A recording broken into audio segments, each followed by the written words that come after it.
அனைவருக்கும் காலை வணக்கம். இன்னைக்கு டாபிக் வந்து ரொம்ப ஒரு கிரிட்டிக்கலான டைம்ல நான் இந்த திருப்பரங்குன்றம் கோயிலை பத்தி பேசுறேன். திருப்பரங்குன்றம் கோயில் வந்து உங்களுக்கு தெரியும், மதுரையில இருந்து ஒரு 5 கிலோமீட்டர்ல இருக்கு. அது அழகான ஒரு ஒதுக்குப்புறமான ஒரு மலை அடிவாரத்துல இருக்கு. அதே ஒரு மலை தான் மலை அடிவாரம் கோயில். முருகனுடைய 6 படை வீடுகள்ல முதல் படை வீடு. அதாவது சூரபத்மனை அவர் வதம் செய்துட்டு அப்புறம் வந்து தெய்வானையை மணக்கிற ஒரு அருமையான அந்த ஏரியா தான் அந்த திருப்பரங்குன்றம் கோயில். இந்த கோயில் வந்து எதுக்கு ஸ்பெஷல்னா, திருமணத்துக்கு ரொம்ப ஸ்பெஷல்.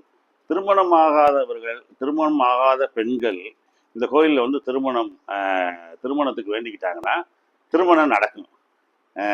ஒரு ஐதீகம். அதெல்லாம் எப்படி ஏதுன்னெலாம் கேட்கக்கூடாது. திருமணம் ஆகாத பெண்களுக்கு திருமணம் நடக்கும். திருமணமான பெண்கள் வந்து குழந்தை இது வழிபாடு செஞ்சாங்கன்னா குழந்தை பிறக்கும். அப்புறம் வழிபாடு செஞ்சாங்கன்னா குடும்பம் நல்ல விருட்சிகமாக இருக்கும். நல்ல கணவனுக்கு நல்ல வேலை, நல்ல உடல் ஆரோக்கியம், குடும்பம் வந்து நல்லா முன்னேறும், டாப்பில் போகும். அதே மாதிரி ஆண்களுக்கு வந்து உங்களுக்கு வந்து நல்ல கல்வி வாய்ப்பு, வேலை வாய்ப்பு, இந்த மாதிரியான எந்த ஒரு வேண்டுதலையும் நிறைவேறதுக்கு ஏற்ற ஒரு அருமையான உயர்ந்த இடம் தான் இந்த திருப்பரங்குன்றம் கோவில். இந்த திருப்பரங்குன்றம் கோவில் நாங்கள் சின்ன வயசுல இருந்தே பார்த்துருக்கோம். மிகச்சிறந்த அருமையான கோவில். இந்த கோவிலை வந்து இன்னைக்கு வந்து ரொம்ப கிரிட்டிக்கலான ஸ்டேஜில் தான் நான் சொல்கிறேன். எனக்கே வருத்தமாக இருக்குது. இந்த கோவிலை வந்து திருப்பரங்குன்றம் தான் பஸ்ஸில் டிக்கெட் எடுக்கிறாங்க. மதுரையிலேருந்து நீங்கள் திருப்பரங்குன்றம் கோவிலுக்கு வரணும்னா 5ஆம் நம்பர் பஸ்ஸு, 48ஆம் நம்பர் பஸ்ஸு வந்தீங்கன்னா அழகாக கோயிலில் வந்து வாசலில் இறக்கி விட்டுருவாங்க. நீங்கள் நல்லா சுற்றி பார்க்கலாம். அந்த விவரங்களை நான் பின்னாடி சொல்கிறேன். இப்போ திருப்பரங்குன்றம் கோவில் இன்னைக்கு வந்து 144 போட்டு ரொம்ப ஒரு நெருக்கடியான சூழ்நிலையை உருவாக்கியிருக்காங்க. என்னன்னா, இந்த திருப்பரங்குன்றம் மலையை சொல்றாங்க சிக்கந்தர் மலை. சிக்கந்தர்னு முன்னாடி ஒரு ஒரு ஒரு முஸ்லீம் மத குரு இருந்தாரு. அவருக்கு வச்சு ஒரு தர்கா கட்டியிருக்கோம். அந்த தர்காவில் வந்து இப்போ வந்து ஆடு கோழி இதுகளெல்லாம் கொண்டு போய் நாங்கள் பழகிடுறோம் அப்படின்னு சொல்றாங்க. ஆனால் இதுக்கு முன்னாடி வந்து நாங்கள் அந்த மாதிரி நாங்கள் கேள்விப்பட்டதில்லை. அதை வந்து இன்னைக்குள்ள இந்து மக்கள் சொல்றாங்க, அதெல்லாம் கிடையாதுயா, யாரும் வந்து எந்த இதையும் அது வழிபாட்டு இதுவும் பண்ணது கிடையாது. ஏன்னா வழிபாட்டு தலங்கள் எதுவும் பண்ணது கிடையாது. அது மாதிரி எதுவும் பிரச்சனையான ஏரியாவும் இது கிடையாது. இப்போ நீங்கள் இப்போ போய் மேலே போய் ஏதாவது செஞ்சால், பொதுவாகவே நம்ம ஊரில் என்ன ஒரு இது பாருங்க, ஒரு இடத்துல போய் ஒரு இடம் சும்மா வேக்கண்ட் இருந்தால், ஒரு பள்ளிக்கூடம், ஒரு ஒரு பள்ளிக்கூடங்கள், அப்புறம் இந்த மாதிரி சத்துணவு திட்டங்கள் இருக்கிற இடங்க, எங்கேயாவது ஓப்பன் யார்ட கிரவுண்ட் இருந்தால் குடிகாரங்க போய் குடிச்சு விட்டு தண்ணி பாட்டில் கொண்டு போய் போட்டு உடச்சி போட்டு அந்த இடத்தவே நாஸ்தி பண்ணிடுறாங்க. அது மாதிரி இப்போ இந்த இடத்த போய் நம்ம செஞ்சோம்னா எல்லாரும் அதை வந்து மிஸ்யூஸ் பண்ணுறதுக்கு வாய்ப்பு இருக்குது. புனிதமான தலம் வந்து கெட்டு போயிடும். அதனால இதெல்லாம் இந்த இடத்துல வந்து அலோவ் பண்ணுறது கிடையாது அப்படின்னு நம்முடைய இந்து மத தலைவர்கள், இந்து முன்னணி தலைவர்கள் இன்னைக்கு வந்து மக்கள் வந்து போராடுறாங்க. அவங்களுடைய போராட்டம் வந்து நியாயமானது தான். ஆனால் இந்து மக்களும் முஸ்லீம்களும் அண்ணன் தம்பியாக இருந்து ஒன்றா இருந்த ஊர் அது. அருமையான ஊர். இந்த ஊரை இப்போ நான் சொன்னேன்ல உங்களுக்கு, அதாவது இன்னைக்கு வந்து இந்த பிரச்சனை வந்து நல்லபடியாக முடியணும். இந்த பிரச்சனை வந்து நம்ம நார்த்தில் நடந்துச்சு பாருங்க, பாபர் மசூதி இடிப்பு, இந்த மாதிரியான பெரிய கலவரம் ஆயிடக்கூடாது. அதாவது இந்தியா சுதந்திரம் வாங்கும்போது இந்து முஸ்லீம் கலவரம் நடந்துச்சு பாருங்க, அது மாதிரி ஒரு பெரிய கலவரத்துக்கு இது வந்து வழிவகுத்துடக்கூடாது. அதனால முக்கியமான பெரியவர்கள்லாம் பேசி, அரசாங்கம்லாம் பேசி, அரசாங்கத்தில் உள்ள முக்கியமானவங்க, முன்னணி தலைவர்கள்லாம் பேசி இதுக்கு ஒரு நல்ல ஒரு முடிவு எடுக்கணும். சரி, இப்போ இந்த கோயிலை பற்றி நான் சொல்கிறேன். இந்த கோயில் வந்து ஒரு மலை கோயில். இது ஒரு குடைவரை கோயில். மலையை குடைஞ்சு கட்டினது அப்படின்னு சொல்கிறாங்க. மலை கோயில்னு சொல்கிறாங்க. இதில் என்ன ஒரு இதுன்னா, இது வந்து 8ஆம் நூற்றாண்டில் பாண்டியர்களால் கட்டப்பட்டதுன்றாங்க. பாண்டிய மன்னர்கள் உங்களுக்கு தெரியும், மதுரை, இந்த தூத்துக்குடி, திருநெல்வேலி, இந்த ஜூரிஸ்டிக்ஷன் எல்லாமே பாண்டியர்களுடைய ரெஜினில் இருந்தது. நாங்களாம் இப்போ நான் பேசுகிறேன், நாங்களாம் பாண்டிய வம்சத்தை சேர்ந்தவங்க. எங்கள் அப்பா பேரே பாண்டியன் தான். மிஸ்டர் பாண்டியன். ஃபாரினர்ஸ் கூட பாண்டியன் தான் கூப்பிடுவாங்க. அருமையாக இருக்கும். பாண்டிய வம்சத்தை சேர்ந்த மன்னர்கள் 8ஆம் நூற்றாண்டில் இந்த கோவிலை அழகாக நிர்மாணிச்சது மட்டும் இல்லாமல், இந்த கோவிலில் மட்டும் ஒரு பியூட்டி என்னன்னா, நீங்கள் இந்த கோவிலுக்குள்ள வந்தீங்கன்னா 150லேருந்து 200 கல்யாண மண்டபம் இருக்கும். 150லேருந்து 200 கல்யாண மண்டபம். சின்ன மண்டபம், பெரிய மண்டபம், சின்ன மண்டபம், பெரிய மண்டபம்னு ஒவ்வொரு மண்டபமும் இருக்கும். ஒவ்வொரு மண்டபத்துக்கும் பேரே கிடையாது. எப்படி பேருன்னா அது பூராமே ஜாதி பேர்ல தான் இருக்கும். அதாவது நாடார் உறவின் முறை, தேவர் உறவின் முறை, நாயுடு உறவின் முறை, பிள்ளைமார் உறவின் முறை, விருதுநகர் நாடார் உறவின் முறை, சாத்தூர் நாடார் உறவின் முறை, சிவகாசி நாடார் உறவின் முறை, திருமங்கலம் நாடார் உறவின் முறை, உசிலம்பட்டி தேவர் உறவின் முறை, திருமங்கலம் தேவர் உறவின் முறை. அப்படி ஜாதி ஒவ்வொரு ஜாதிக்கும் ஒரு ஒரு கல்யாண மண்டபம் இருக்குங்க. ஒவ்வொரு ஜாதிக்கும் ஒரு கல்யாண மண்டபம் இருக்கும். மிகப்பெரிய பணக்காரர்கள் கூட பெரிய கோடிக்கணக்கான ரூபாயில செலவழிச்ச மண்டபத்துல செலவழிச்சு கல்யாணம் முடிக்கலாம். அவ்வளோ கெப்பாசிட்டி இருக்கும். ஆனாலும் கூட அவங்க என்ன பண்றாங்க, அவங்க ஐதீகம், அவங்க குடும்ப பாரம்பரிய வழக்கம், குல வழக்கப்படி என்ன செய்றாங்க, இந்த கோவில்ல போய் திருமணம் செய்கிறாங்க. கோவிலில் நீங்கள் திருமணம் தன்னைக்கு பார்த்தீங்கன்னா அந்த வெட்டிங் டைமில் வந்து முகூர்த்த நாளில் வந்து கோவிலில் வந்து இடமே கிடைக்காதுங்க. ஃபுல்லாக கிரவுடாக இருக்குங்க. எல்லாம் கல்யாணம் முடிப்பாங்க. சாதாரண ஏழை மக்கள்லேருந்து பணக்காரங்கள்லேருந்து எல்லாம் இது பண்ணுவாங்க. சில நேரம் மாப்பிள்ளை பொண்ணே மாறிடுவாங்க. பெரிய இதெல்லாம் நடக்கும் இடையில. அப்படி கல்யாணம் நடந்து அந்த 150லேருந்து 200 மண்டபம் இருக்குது பாருங்க. எல்லா உறவின் முறைக்கும் பாத்திய மண்டபம். அந்த மண்டபங்களில் அழகாக பெண்ணு மாப்பிள்ளைகளை வந்து உட்கார வச்சுட்டு நல்ல சாப்பாடு. நல்லா நாங்களாம் ஒரு காலத்தில் சின்ன பிள்ளைலாம் தரையில் உட்காந்தே சாப்பிட்ருக்கோம். தரையில் உட்காந்து பந்தி பாயின்னு விரித்து அதில் உட்காந்து சாப்பிட்ருக்கோம். அந்த பந்தி பாயில் சாப்பிட்டுட்டு இன்னைக்கு வந்து என்ன ஆயிடுச்சுன்னா காலம் மாறிடுச்சு, டேபிள் சேர் ஆயிடுச்சு. இன்னைக்கு சில சில சில கல்யாண மண்டபங்கள் வந்து அட்வான்ஸ் ஆயிடுச்சு, ரொம்ப ஏசியெல்லாம் ஆயிடுச்சு. இன்னைக்கு வந்து நீங்கள் 10,000 செலவழித்து நீங்கள் கல்யாணம் முடிக்கலாம். அந்த அந்த ஒரு மண்டபத்தில் வந்து 20,000 செலவழிக்கலாம். அப்படி 50,000 வரைக்கும் நீங்கள் செலவழிக்கலாம். எந்நேரம் வந்து உங்களுக்கு எல்லா மண்டபங்களும் ஆல்வேஸ் ஆள் இருப்பாங்க. எப்போ வந்து எந்த மண்டபம் கிடைச்சாலும் உங்களுக்கு ஏதாவது ஒரு மண்டபம் உங்களுக்கு கிடைச்சிடும். ஆனால் இந்த ஜாதிக்கிட்ட இந்த மண்டபத்தில் இந்த ஜாதி தான் நுழைவாங்க அப்படின்லாம் கிடையாது. அந்த ஜாதி இதெல்லாம் வேற்றுமை அந்த ஏற்றுமை அந்த வேறுபாடு ஏற்றத்தாழ்வு அதெல்லாம் அங்கே கிடையாது. ஒவ்வொரு தலைமுறைக்கு ஒவ்வொரு உறவின் முறைக்கும் ஒரு மண்டபம் இருக்கு. யாரை நீங்க போய் முன்னாடி புக் பண்றீங்களோ அவங்க பணம் கொடுத்து புக் பண்றீங்களோ உங்களுக்கு கல்யாணத்துக்கு டைம் கொடுத்துருவாங்க. நீங்க ஒரு நாள் உபயோகிச்சுக்கலாம். நல்லா எளிமையாக முடிக்கலாம். இங்கே வந்து வாட்டர் ஃபெசிலிட்டிஸு இருக்குது. இருந்தாலும் தண்ணி ப்ரைவேட்லேருந்து தண்ணி கொண்டு வந்துடுவாங்க. ஜெனரேட்டர் ஃபெசிலிட்டிஸ் இருக்குது. எல்லா ஃபெசிலிட்டிஸும் இருக்குங்க இங்கே. ரெண்டாவது இங்கே வந்து அந்த இது உங்களுக்கு வந்து பூஜை புனஸ்காரம் பண்ணுறதுக்குரிய அந்த புரோகிதர்கள் வேதியர்கள் எல்லாமே இங்கே கிடைப்பாங்க. எல்லாமே நல்லபடியாக கிடைக்கும். அருமையான ஒரு கோயில். இந்த கோயிலை நீங்கள் வந்து தமிழ்நாட்டில் இருந்து எங்கே வந்தாலும் எங்கே இருந்தாலும் நீங்கள் வந்து இந்த கோயிலில் வந்து நீங்கள் வந்து கோயிலை வந்து கும்பிடுங்க.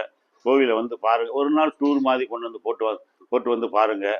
கோவில்களுக்கு ஒவ்வொரு மண்டபம் கல்யாண மண்டபத்துக்கு முன்னாடியுமே அவங்கவுங்க டேபிள் போட்டு அந்தந்த கல்யாண மண்டபத்துக்காரங்க அந்தந்த ஏரியாக்காரங்க வீட்டுக்காரங்கெல்லாம் டேபிள் சேர் போட்டு அருமையாக இட்லிலாம் விற்பாங்க. ரொம்ப கம்மியான ரேட்டு தான், ரொம்ப நாமினலாக இருக்கும். ரொம்ப நீங்கள் வந்து 25 ரூபாய்க்கு அருமையாக 5 இட்லி 6 இட்லி நீங்கள் மனசை திருப்தியாக சாப்பிடலாம். பெரிய ஹோட்டலுக்கு போனீங்கன்னா 100 ரூபா 150 ரூபா ஆகும். ஒரு ஆளுக்கு 50 ரூபா 100 ரூபா ஆகும். ஆனால் நீங்கள் இங்கே சாதாரணமாக சாப்பிட்டு போகலாம். நல்ல அருமையான கோயில். கோயிலுக்கு பக்கத்துலேயே ஸ்டாப். இதை முருகனின் முதல் படை வீடு. 6 படை வீட்டில் இது முதல் படை வீடு. நல்லா பாருங்க இந்த படம். பின்னாடி இந்த மலை, இந்த மலைக்குள்ள குடஞ்சிதான் அந்த கோயில் உள்ள போகும். அருமையான கோவிலுங்க. இந்த கோயிலுக்கு அப்படியே இப்படி வெளியே வந்தீங்கன்னா கிழக்கு பக்கத்தில் போனீங்கன்னா முடி எடுக்கிற இடம், கிழக்கு பக்கத்தில் போனீங்கன்னா குளிக்கிற இடம் இருக்கு. நல்ல குளிக்கிற இடம் இருக்கு. அப்புறம் கொஞ்சம் தூரம் நடந்து வந்தீங்கன்னா இந்த மலைக்கு நீங்க படிக்கட்டுல ஏறலாம். இந்த மலைக்கு நீங்க படிக்கட்டுல ஏறலாம். 500 படிக்கட்டு போல இருக்கும். நாங்களாம் வந்து 2000 டைம்லாம் நான்லாம் வந்து பல தடவை வந்து இந்த மலைக்கு வந்து வாரம் சனிக்கிழமை போய் ஏறி இறங்கிட்டு வருவோம். நாங்கள் எங்கள் ஜிம்மு ஸ்டூடெண்ட்ஸு நாங்கள் எல்லாமே வந்து ஒரு ட்ரெக்கிங் மாதிரி மலை ஏறி பயிற்சி மாதிரி வாரம் ஒரு நாள் ஏறிட்டு வருவோம். மேலே ஒரு கோயில் இருக்குது, மேலே ஒரு சுனை இருக்குது. போய் ஒரு 10 நிமிஷம் ரெஸ்ட் எடுத்து வரலாம். நல்ல அருமையான மலைப்பாங்கான இடங்க, நல்லா இருக்குங்க.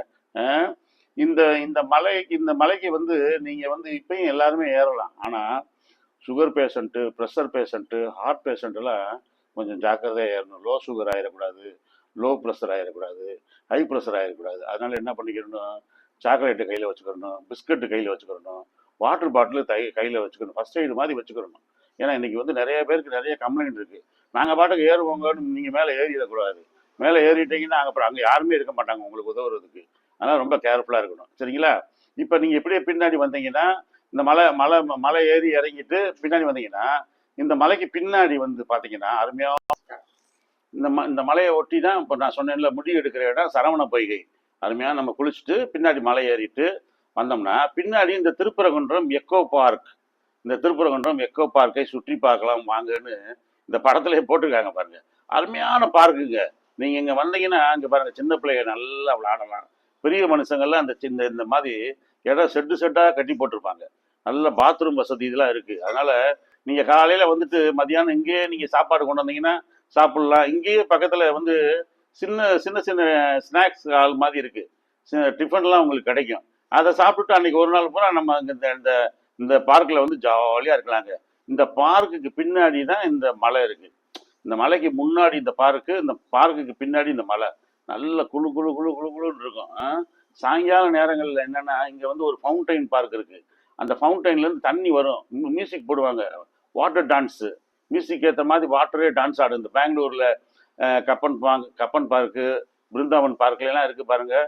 அந்த மாதிரி சிஸ்டம் இங்கேயும் இருக்கும். ரொம்ப ஜாலியாக இருக்கும். நீங்கள் நல்லா ஒரு நாள் நல்லா பார்க்கலாம். அதாவது ஃபேமிலியாக வரலாம், புதுசாக மேரேஜ் பண்ணவங்க வரலாம், ஸ்கூல்லேருந்து பிள்ளைகளை கூட்டிகிட்டு வரலாம், அருமையாக வரலாம். சரிங்களா? இப்போ இந்த இந்த பார்க்குக்கு அடுத்து இந்த பார்க்குக்கு பக்கத்தில் என்ன இருக்குது?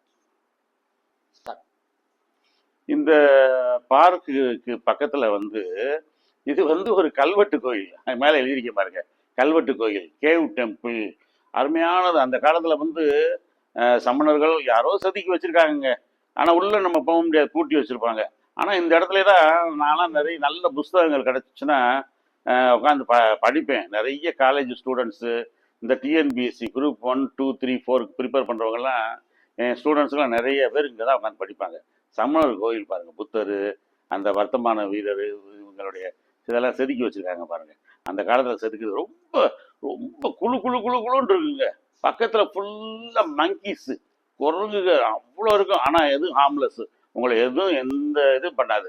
நீங்களாம் வந்து ஏதாவது பிஸ்கட்டு, பொரி, ஏதாவது நிலக்கடலை பருப்பு அது மாதிரி போட்டிங்கன்னா அதுக்கு சாப்பிட்டுட்டு அமைதியாக உட்காந்துருங்க. ஹார்ம்லெஸ். அருமையானது.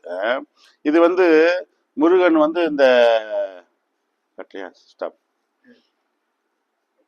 முருகன் வந்து இந்த நம்ம அந்த ராஜ கிரீட வேடத்தில் இருக்காரு பாருங்க, மன்னர் கெட்டப்பில் இருக்காரு பாருங்க. இது எங்கள் வீட்டு கேலண்டரு. அந்த கேலண்டரில் என் பையன் வந்து இதை மாட்டி விட்டுருக்கான் பாருங்க. இதுதான் திருப்பரங்குன்றம் முருகனுக்கு அது ஒரு எடுத்துக்காட்டாக இதை வச்சுருக்கோம். நீங்கள் வந்தீங்கன்னா நல்லா ஒரு நாள் ஃபுல்லாக பார்க்கலாம். ஸ்டாப். இந்த முருகன் கோயிலில் இன்னொரு ஸ்பெஷாலிட்டி என்ன அப்படின்னா, இந்த முருகன் கோயிலில் வந்து இந்த கோயிலை சுற்றி நீங்கள் நல்ல கிரிவலம் வரலாம். நல்ல கிரிவலம். இப்போ வந்து திருவண்ணாமலையில், பழனியிலலாம் கிரிவலம் போகிறோம்ன்றீங்கல்ல, அதெல்லாம் வந்து ரொம்ப டிஸ்டன்ஸாக இருக்கும். ரொம்ப தூரம் கூட நீங்கள் நடக்க வேண்டியது வரும். இங்கே வந்து அவ்வளோ தூரம் இருக்காது. இங்கே வந்து 1.5 கிலோமீட்டர் 2 கிலோமீட்டர் தான். நான்லாம் திருப்பரங்குன்றத்தில் என்னுடைய இன்னொரு ஜிம்மு வச்சுருந்தேன், ஒரு பிரான்ச் வச்சுருந்தேன். டெய்லி காலைல 5 மணி 5:30க்கெல்லாம் போய் நான் நடப்பேங்க. அப்போ அழகாக இந்த திருப்பரங்குன்றம் மலை இருக்குது பாருங்கள், இந்த பின்னாடி மலை இருக்குது பாருங்கள், இந்த மலையை சுற்றி கோவிலை சுற்றி நடப்பேன். அப்போ நடக்கும்போது என்ன ஆகும்னா, அங்கே பூரா கோயிலுக்கு பின்னாடி அப்படியே மூலிகை செடிகள், மூலிகை மரங்கள், அந்த காற்று வந்து சுத்தமாக இருக்கும். நல்ல சுத்தமான காற்று வைத்தியனை ஏழையாக்குகிறது. அப்படின்னா என்ன, நம்மளுக்கு வந்து எந்த நோயுமே வராது. நீங்கள் நல்லா சுவாசிச்சிங்கன்னு வைங்களேன், நம்மளுக்கு வந்து நம்மளுடைய இதயம், நுரையீரல்லாம் நல்ல மூச்சு வாங்கும், நல்லா சுருங்கி விரியும். அந்த மாதிரி திருமணமான பெண்கள், இந்த மாதிரி பெண்கள்லாம் வந்து அந்த மாதிரி அங்கே வந்து அந்த அதிகாலையில் நடக்கும்போது அந்த கர்ப்பை பை வந்து சூழ் பிடிக்கும். அந்த அந்த கர்ப்பம் வந்து தங்கும். எப்படி கேரிங் ஆவாங்க அவங்க, கேரிங் ஆவாங்க. அந்த அந்த சுத்தமான காற்று வந்து அவங்களுக்கு வந்து அந்த நிவாரணத்தை கொடுக்குது. அருமையானது. ரெண்டாவது, நீங்கள் அந்த மலைக்கு பின்னாடி பார்த்தீங்கன்னா அருமையான வெள்ளை மயிலெலாம் இருக்குது. நான் காலைல 5:30 மணி 6 மணிக்கெல்லாம் போகும்போது அது பாட்டுக்கு ரோட்டில் போயிட்டு இருக்குங்க. 2 பக்கத்தில் வந்து டான்ஸ் ஆடிக்கிட்டு இருக்குங்க. வெள்ளை மயில், கலர் மயிலுங்க, தோகை விரிச்சு ஆடுங்க. பக்கத்தில் நல்ல மூலிகை மரங்கள், நல்ல சுவாசிக்கலாம். ரொம்ப அருமையான ஒரு ஏரியா. இந்த ஏரியாவுக்கு வந்து நீங்கள் வந்து எப்போனாலும் உங்களுக்கு எப்போ டைம் கிடைக்குதோ, சண்டேஸ் வாங்க, லீவ் விட்டா வாங்க, வந்து நல்லா 1 டே நீங்கள் வந்து உங்கள் டைம் வந்து ஸ்பேர் பண்ணலாம். ரொம்ப எந்த அதிக செலவு இருக்காது. ரொம்ப எளிமையான முறையில் ஒரே நாளில் வந்துட்டு நல்லா தயிர் சாதம், தக்காளி சாதம், புளி சாதம் இந்த மாதிரி கட்டிட்டு வந்து நீட்டாக சாப்பிட்டுட்டு போயிடலாம். இல்லைன்னா ஏதாவது ஸ்நாக்ஸை வச்சு கூட சாப்பிட்டுட்டு அன்றைக்கி ஒரு நாள் வண்டியை ஓட்டிடலாம். பார்க் இருக்குது, மேலே போகிறதுக்கு மேலே படிக்கட்டு, மேலே வந்து கோவில் இருக்குது. அப்புறம் வந்து திரும்ப நம்ம திருப்பரங்குன்றம் உள்ள கோவில் இருக்குது. எல்லா வசதிகளும் இருக்க ஒரு அருமையான கோவில். எல்லாரும் இன்னைக்கு வந்து இந்த என்னுடைய ப்ரோக்ராமை பார்க்குறவங்க, நான் எதுக்கு பர்டிகுலராக இந்த ப்ரோக்ராம் போட்டிருக்கேன்னா, இன்னைக்கு வந்து அந்த இடத்துல வந்து ரொம்ப ப்ராப்ளமாக இருக்குது. இந்து முஸ்லீம் பிரச்சனை ஏற்பட்டுருமோ, மறுபடியும் பல கலவரங்கள் தோன்றிடுமோ, அண்ணன் நம்பியாக இருக்கிறாங்க. ஒரு சின்ன ஏரியாங்க அது, ஒரு சின்ன லொக்காலிட்டிங்க அது. அதனால எதுவும் பிரச்சனை ஆயிருமோ, எதுவும் ஆயிடக்கூடாது. ஒருத்தருக்கு ஒருத்தர் அண்டர்ஸ்டாண்டிங்காக இருக்கணும், விட்டு கொடுக்கணும். மற்ற அடுத்த ஜென்ரேஷன் வரைக்கும் இந்த ஜென்ரேஷனை இந்த இதை வந்து வளர்க்கணும். மன்னர்கள் வந்து கோயிலை கட்டினது வந்து ஆலயம் தொழுதல் சாலவும் நன்று. கடவுள் இல்லைனாலும் கூட ஒரு கடவுளை உற்பத்தி பண்ணி கும்பிடு அப்படின்றேன். கோயில் இல்லாத ஊரில் குடியிருக்க வேண்டாம்னா. நாங்கெல்லாம் முதல்ல ஆரப்பாளையத்தில் இருந்தால் மத மீனாட்சி கோயில், இன்னைக்கு வந்து திருப்பரங்குன்றம் கோயில் பல தடவை போயிருக்கோம். என் மகனெல்லாம் கூட்டிட்டு இந்த கோயிலுக்கு இந்த பார்க்குக்கெல்லாம் கூப்பிட்டு போய் ஏகப்பட்ட தடவை எங்களுக்கு சலிச்சு போச்சு. ஆனால் எங்கள் வீட்டுக்கு யார் டூர் வந்தாலும் நாங்கள் நேராக அங்கே தான் கூப்பிட்டு போவோம். ஆகவே உங்களுக்கு இந்த விஷயம் ரொம்ப பிடிச்சிருக்குன்னு நினைக்கிறேன். இன்னைக்கு வந்து இந்த பிரச்சனை நல்லபடியாக சுமூகமாக முடியணும்னு நீங்கள் எல்லாம் தயவுசெய்து வேண்டிக்கங்க, நானும் கேட்டுக்கிறேன். தயவுசெய்து எனக்கு வந்து நிறைய பேர் சப்ஸ்கிரைப் பண்ணிட்டீங்க, நீங்கள் வாட்சிங் கவர்ஸை மட்டும் கொஞ்சம் போட்டுருங்க. ஒரு 10 நிமிஷம்னாலும் டெய்லி என்னுடைய சேனலை பாருங்கள். ரொம்ப சயின்டிஃபிக்காக, ஸ்போர்ட்ஸ் சம்மந்தமாக, ஹிஸ்டாரிக்கலாக, ஏன்னா எனக்கு தெரிஞ்ச விஷயங்களை உங்களோட நான் பகிர்ந்து கொள்வதில் நான் சந்தோஷம் அடைகிறேன். நன்றி, வணக்கம்.